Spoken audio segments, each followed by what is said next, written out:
Okay guys, so in 50 days, I'm going to be competing for the title of Miss Alabama Volunteer, and that means that I need to start getting my body in shape, not just for the summer bod, but for the pageant bod.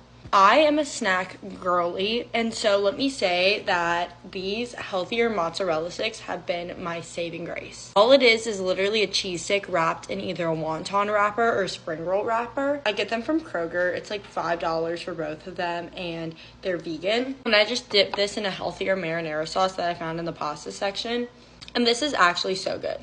I love mozzarella sticks so much, and this is a nice way to have them in a little bit of a healthier way than the TGI Fridays ones that I buy and put in my freezer. Go make this right now.